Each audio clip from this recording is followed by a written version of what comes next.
Mines and minerals, सारे minerals हमने देख लिए, उनके माइनिंग, उसके रिसोर्सेज कैसे हैं वो हमने देख लिया, energy resources, metallic non metallic minerals. अब हम चलते हैं इंडस्ट्रीज के साथ। तो इम्पोर्टेंट इंडस्ट्रीज जो हमें करनी है वो iron steel industry and cement industry. वैसे देखा जाए तो कुछ सालों के अगर मैं ट्रेंड देखूं तो आयरन स्टील इंडस्ट्री और सीमेंट इंडस्ट्री इन सब बहुत ही कम इंपॉर्टेंस रह गया है। एग्जाम में खास कुछ आता नहीं और ज्यादा कुछ नया डेवलपमेंट भी इस इंडस्ट्रीज में रह रही है, बट सेक ऑफ कंप्लीशन, एक फीलिंग ऑफ कंप्लीशन जरूरी है, इसीलिए हम ये इन दोनों इंडस्ट्रीज के बारे में थोड़ा देख लेते हैं। आयरन और स्टील इंडस्ट्री, स्टील कैसे बनाया जाता है? सबसे पहले आयरन को माइन किया जाता है जो इम्प्योर होता है, राइट। उसको हीटिंग करने से उस स्मेल्टिंग की प्रोसेस करते हैं, उसमें से प्यूरिफिकेशन किया जाता है लाइमस्टोन यूज करने के साथ साथ। ऑक्सीजन फर्नेस में ऑक्सीजन पास किया जाता है आयरन में से ताकि उसकी इम्प्योरिटीज दूर हो जाए और आयरन जो है प्योर फॉर्म में हमें मिले।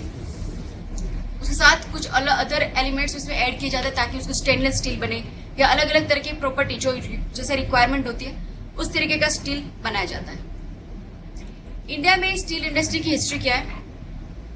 इंडिया का फर्स्ट इंडस्ट्रियल पॉलिसी का रिजोल्यूशन एडॉप्ट किया गया था कॉन्स्टिट्यूएंट असेंबली ने, जो 1948 में किया गया था। उस रिजोल्यूशन में हमारी इंडस्ट्री को 4 पार्ट में डिवाइड किया गया। फर्स्ट कैटेगरी थी स्ट्रेटेजिक इंडस्ट्री, जिसमें सिर्फ गवर्नमेंट काम कर सकती है, गवर्नमेंट की मोनोपोली थी। सेकेंड कैटेगरी 6 इंडस्ट्रीज, जिसमें कोल, आयरन, स्टील भी इंक्लूडेड थी। गवर्नमेंट ने डिसाइड किया था कि जैसे हमने देखा था कि सेकंड फायर प्लान से उन्होंने मालानुबिस मॉडल एक्सेप्ट किया और गवर्नमेंट चाहती थी कि इस तरह की स्टील इंडस्ट्रीज या हैवी कैपिटल इंडस्ट्रीज जो है गवर्नमेंट डेवलप करे। ऐसा फर्स्ट प्लांट बनाया गया ओडिशा के रूरकेला रीजन में। स्टील इंडस्ट्री के लोकेशन के लिए 3 चीजें डिपेंडेंट है। First is raw material based, right. ये इंडस्ट्री को आयरन, कोल सबसे इंपॉर्टेंट रॉ मटेरियल होता है, तो जहां कहीं भी वो रॉ मटेरियल है वहां पे इंडस्ट्री डेवलप की जाएगी। दूसरा है पोर्ट बेस, यानी ऐसी इंडस्ट्री जहां पे ये सारे रॉ मटेरियल इंपोर्ट किए जाते हो, तो इस तरह से पोर्ट बेस भी स्टील प्लांट लगा सकते हैं। और तीसरा है ऐसी प्लांट स्टील इंडस्ट्री जो मार्केट बेस है, जहां पे मार्केट नजदीक में वहां पे ये डेवलप की जाएगी। इंडिया में ज्यादातर जो भी लार्ज स्टील इंडस्ट्रीज है वो सारी रॉ मटेरियल बेस्ड इंडस्ट्रीज है और सिर्फ एक ही इंडस्ट्री पोर्ट बेस्ड इंडस्ट्री है। सबसे पहले देखते हैं कि ये सारी रॉ मटेरियल बेस्ड इंडस्ट्री के बारे में देखते हैं। स्टील इंडस्ट्री या स्टील सेक्टर लेस उस वेट लूजिंग सेक्टर है, यानी कि जो रॉ मटेरियल का जो वेट होता है उससे जो फाइनल प्रोडक्ट का वेट होता है वो उससे कम होता है। दैट इज वाई उसको लोकेशन के लिए उसको रॉ मटेरियल के रिसोर्सेज के नजदीक होना ज्यादा जरूरी है। रॉ मटेरियल क्या क्या यूज होता है स्टील इंडस्ट्री डेवलप करने के लिए? Iron, coking coal, limestone, manganese और क्रोमाइट, ये उसका मेन, उसके कोर रॉ मटेरियल्स हैं। पहले जो हमारे ओल्डर स्टील प्लांट्स है जो इनिशियल स्टेज में लगाए गए, उसकी जो टेक्नोलॉजी यूज की जाती थी वो ज्यादातर कोकिंग कोल इंटेंसिव थी, यानी उसमें कोकिंग कोल का कंजप्शन ज्यादा होता था और इसीलिए ऐसे प्लांट कोकिंग कोल का या कोल का जहाँ पे रिजर्व थे वहां पे लगाए जाते थे, जैसे कि दुर्गापुर, रूरकेला, बोकारो हमारा स्टील प्लांट। उसके बाद जब नई टेक्नोलॉजी डेवलप हुई उसमें उस तरीके का कोल का कंजप्शन कम था, लेकिन आयरन के कंजप्शन उसमें ज्यादा जरूरत पड़ती थी और उसके बाद इसीलिए सेकंड फेज में जो हमारे स्टील प्लांट बने वो आयरन के रिजर्व के नजदीक में बनी, जैसे भद्रावती स्टील प्लांट और Bhilai steel plant. Major iron steel industry जो इंडिया में है, रूरकेला ओडिशा में, भिलाई एमपी में, दुर्गापुर वेस्ट बंगाल, बोकारो इन बिहार। उसके अलावा गवर्नमेंट पीएसयू स्टील इंडस्ट्रीज से रूरकेला, भिलाई, बोकारो, मनपुर में उसके प्लांट्स हैं। टिस्को टाटा की जो स्टील प्लांट है जमशेदपुर और गोपालपुर ओडिशा में उसके स्टील प्लांट्स हैं। उसके अलावा साउथ इंडिया में जो स्टील इंडस्ट्रीज डेवलप हुई है, विश्वेश्वरा आयरन स्टील इंडस्ट्री जिसे भद्रावती स्टील इंडस्ट्रीज भी कहते हैं क्योंकि भद्रावती नदी के पास में है, ये कर्नाटक रीजन में है। ये शरावती हाइडल पावर प्लांट से यहाँ से उसका एनर्जी मिलती है, राइट। हम चाहते हैं कि इस रीजन में कोल नहीं मिलता, राइट। धारवाड़ रीजन में सिर्फ आयरन मिलता है और इसीलिए वहां पे स्टील इंडस्ट्री डेवलप करने के लिए जब तक कोल नहीं मिला तब तक ये इंडस्ट्री जो थी डेवलप नहीं हो पाई और इसीलिए वहां पे जब शरावती हाइडल इलेक्ट्रिसिटी उनको मिली उसके बाद फिर साउथ इंडिया में स्टील इंडस्ट्रीज की शुरुआत हुई। उसके बाद फिर वहां पे कर्नाटक में विजयनगर स्टील प्लांट भी बनाया गया, जो छत्तीसगढ़ और सिंगरेनी, आंध्र प्रदेश के सिंगरेनी कोल फील्ड से वहां पे कोल सप्लाई किया जाता था। उसके बाद तमिलनाडु में सालेम स्टील प्लांट बना। तमिलनाडु में हम जानते हैं कि लिग्नाइट कोल ऑलरेडी नेवली रीजन मिलता है, इसके अलावा आयरन और लाइमस्टोन भी बहुत अच्छी क्वालिटी का वहां पे मिलता है।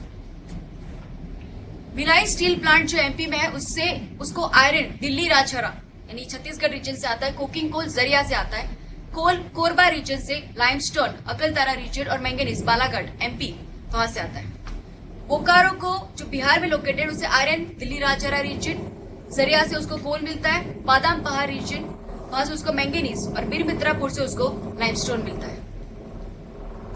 Bhadravati steel plant Karnataka south India में, उससे आयरन कर्नाटक में ही कुद्रेमुख और केमानगुंडी माइंस है, वहां से उसको आयरन मिलता है। तमिलनाडु के नेवेली से उसको कोल, सिमोगा कर्नाटक का ही डिस्ट्रिक्ट है, वहां से उसको लाइमस्टोन मिलता है। और एनर्जी के लिए हाइड्रो इलेक्ट्रिसिटी उसको जॉकफॉल यानी शरावती रिवर पे जो जॉकफॉल है वहां से हाइड्रो इलेक्ट्रिसिटी, और कृष्ण राज सागर डैम जो कावेरी रिवर पर है वहां से हाइड्रो इलेक्ट्रिसिटी पैदा करके इस पूरे स्टील प्लांट को एनर्जी मिलता है। तो ये सारे मैंने बताया सारे raw material based steel plants थे। एक ही सिर्फ सिंगल मोस्ट हमारा स्टील प्लांट है जो पोर्ट बेस्ड है और वो है विशाखापट्टनम। फर्स्ट सोर बेस्ड स्टील प्लांट है ये। उससे आयरन जो है छत्तीसगढ़ के बेलादिला प्लांट से आता है, लाइमस्टोन उसको छत्तीसगढ़ से, कोल उसको दामोदर वैली झारखंड उस रीजन से उसको कोल मिल जाता है, राइट। और मेटारोलॉजिकल कोल यानी कोकिंग कोल उसे ऑस्ट्रेलिया से ये इंपोर्ट करता है।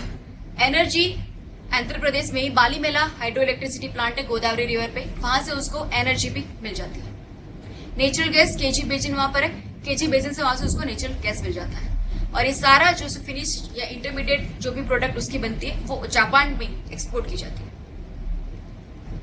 सारा आप देख सकते हैं, this is the location of our industries, Burnpur, Durgapur, Bokaro, Jamshedpur, Bhilai, Rourkela region, Visakhapatnam port base, Vijayanagar, Bhadravati, ये सारे कर्नाटक में, सालेम इन तमिलनाडु।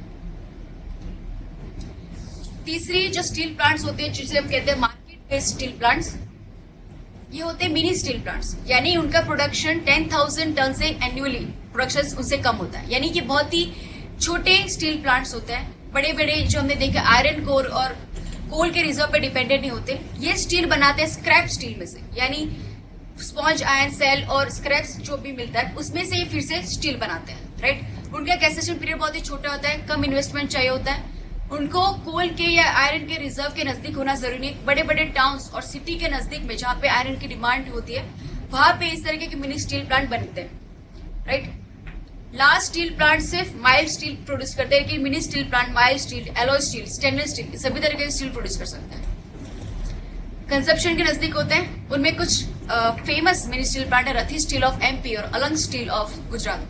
अलग आप जानते हैं, इससे largest ship breaking yard in the world, right. वहां पे शिप ब्रेकिंग के लिए आते हैं और वहां पे वो स्क्रैप आयरन जो मिलता है उस स्क्रैप आयरन से फिर ये मिनी स्टील प्लांट फिर से स्टील का प्रोडक्शन करता है, right. Mini steel plant India में जो हमारा टोटल स्टील का प्रोडक्शन है उसमें से 30% कंट्रीब्यूशन करता है। अब हमारी इंडियन आयरन स्टील का स्टेटस क्या है? हमारे India one of the largest crude steel producer in the world. China, Japan, USA और इंडिया ये सारे टॉप प्रोड्यूसर है स्टील के प्रोडक्शन में, लेकिन हमारा एनुअल प्रोडक्शन 71 मिलियन टन है, चाइना अराउंड 700 मिलियन टन पर है। यानी चाइना को सरपास करने के लिए हमें बहुत ही ज्यादा जो है मेहनत करनी पड़ेगी, हमें बहुत ही ज्यादा इन्वेस्टमेंट करना पड़ेगा। पर कैपिटा स्टील का कंजप्शन भी हमारा बहुत ही कम है, अराउंड 39 kg। वर्ल्ड की एवरेज है 150 kg। इंडिया स्पॉन्ज आयरन का लार्जेस्ट प्रोड्यूसर है। हमारी national steel policy of 2005 100 million ton of production हमें 2019-20 तक हमें करना है, राइट। आज हम जानते हैं, राइट, 2 डिजिट में है, उसे हम 100 टन तक पहुंचाना है। एवरेज नीर ईयरली ग्रोथ उसके लिए हमें बढ़ानी पड़ेगी, कंजप्शन या डिमांड उसकी बढ़ानी पड़ेगी, तभी उसका प्रोडक्शन बढ़ पाएगा, राइट। और उसके लिए हमें सारे स्टील प्रोडक्शन या स्टील प्लांट्स में इन्वेस्टमेंट बढ़ाना पड़ेगा। अराउंड $65 बिलियन हमें फंड चाहिए, हमें टेक्नोलॉजी अपग्रेडेशन में या ऑलरेडी जो स्टील प्लांट है उसके अपग्रेडेशन के लिए। चैलेंजेस क्या है? सबसे पहले हमें जो मेटारोलॉजिकल कॉल या कुकिंग कॉल हमारे पास नहीं है, राइट, तो इसके लिए भी हमें इंपोर्ट करना पड़ता है। जो भी कॉल है हमारे पास वो इंफीरियर कॉल है, राइट, एश कंटेंट ज्यादा है, पोल्यूशन उसका लेवल ज्यादा है। क्री और भी जो कुछ इंग्रेडिएंट्स चाहिए स्टील बनाने के लिए, निकल, मोलिब्डेनम, वो भी हमारे पास नहीं, वो भी हमें इंपोर्ट करने पड़ता है। उसके साथ साथ डिमांड कम होने की वजह से आज जो हमारा स्टील प्रोडक्शन हो रहा है उसकी प्राइसेस फॉल होती जा रही है, राइट, और स्टैग्नेंट या कम डिमांड होने की वजह से प्रोडक्शन सप्लाई भी कम होता जा रहा है। उसका रीजन एक तो high cost of power in India, हमारे बैंक में high rate of interest for industrialist, labour की प्रोडक्टिविटी हमारा कम है क्योंकि लेबर सेमी स्किल्ड या अनस्किल्ड लेबर्स होते हैं। इंफ्रास्ट्रक्चर बहुत ही पुअर है, जो ब्रिज, ट्रांसपोर्टेशन, कनेक्टिविटी होनी चाहिए, उसकी हमारे यहाँ कमी है। Investment, R&D, research and development हमारे यहाँ नहीं होता। जो भी फॉरेन कंट्रीज में जो भी लेटेस्ट टेक्नोलॉजी होती है वो हमें अडॉप्ट करनी पड़ती है, हमारे यहाँ उसके लिए कोई स्पेशल इनोवेशन नहीं होता। यानी वर्ल्ड में कहीं पे भी कुछ भी नया हो रहा है तो हमारी इंडस्ट्री उसको फ्लेक्सिबली उस तरीके का डिमांड को मीट करने के लिए उसको प्रोड्यूस नहीं कर पाती। और हमारा जो स्टील बनता है it's kind of low quality, less flexibility, और जो भी हाईएस्ट ग्रेड का आयरन या जो भी स्टील प्रोड्यूस होता है वो एक्सपोर्ट किया जाता है। यानी हमारी डोमेस्टिक इंडस्ट्री को जो स्टील मिलता है it is not of the highest quality.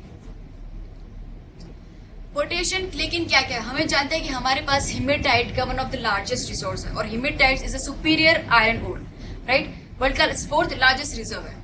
इसके साथ साथ हमारे पास टेक्निकल मैन पावर भी, क्योंकि हमारी पॉपुलेशन बहुत ज्यादा है, राइट, तो हम हर साल जितने इंजीनियर्स टेक्नीशियन प्रोड्यूस करते हैं वो वर्ल्ड के सबसे लार्जेस्ट में से एक है।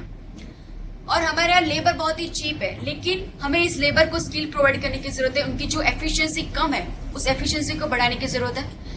रूरल मार्केट जो अभी भी अनडिस्कवर्ड है, अनटैप है, स्टील इंडस्ट्री के लिए उसको भी टैप करना जरूरी है।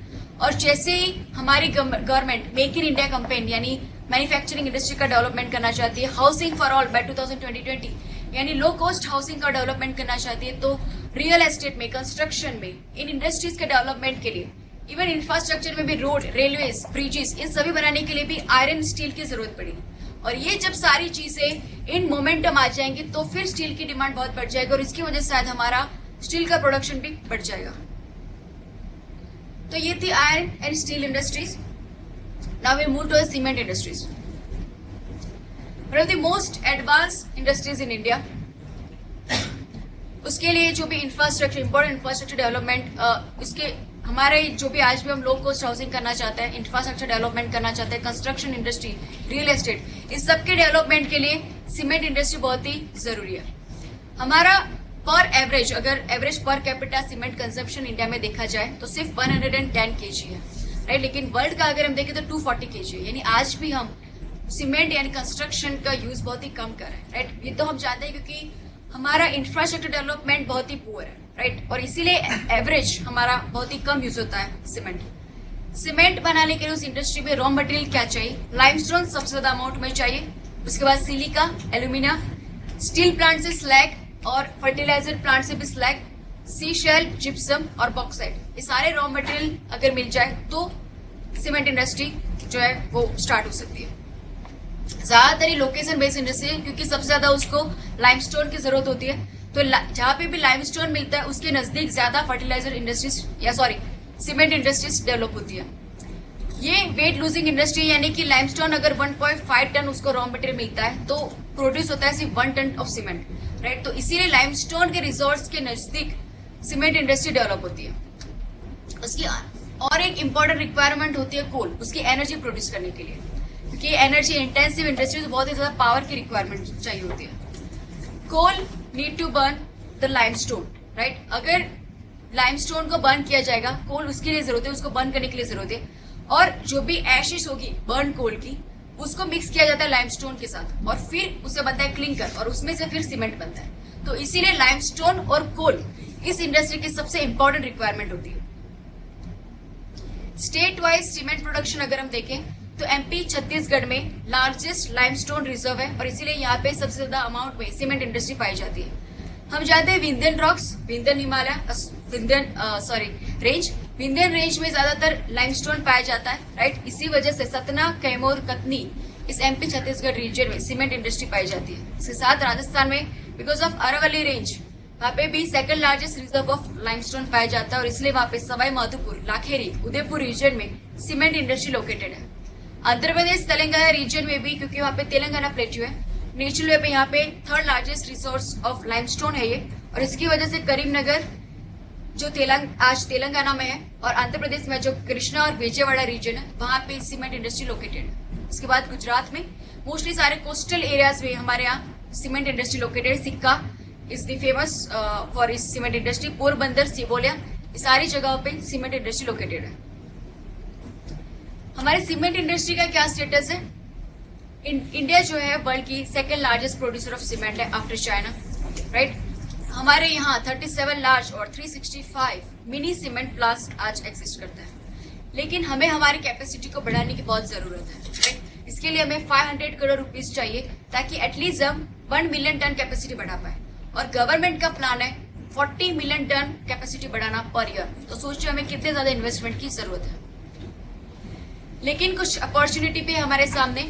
रिसेंटली मिनिस्ट्री ऑफ ट्रांसपोर्ट ने ये डिक्लेयर किया है कि हम हमारे सारे जो भी गवर्नमेंट फंडेड सारे जो भी रोड्स है वो हम अब सीमेंट के बनाएंगे, ना कि जो ट्रेडिशनली ब्यूटिमिन से बनते थे, राइट। ब्यूटिमिन हमें इंपोर्ट करना पड़ता था, इसकी जगह पे सरकार ने तय किया है कि हम सीमेंट से बने हुए रोड्स बनाएंगे, जिसका मेंटेनेंस कॉस्ट भी कम होता है और हमें ब्यूटिमिन इंपोर्ट भी नहीं करना पड़ेगा।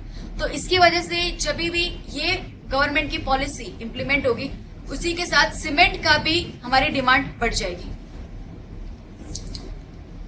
तो ये थी cement industries and iron steel industries. So industries of India यहाँ पे खत्म होती है और यहाँ पे इंडियन ज्योग्राफी भी खत्म होता है। नेक्स्ट लेक्चर से I start with the world geography.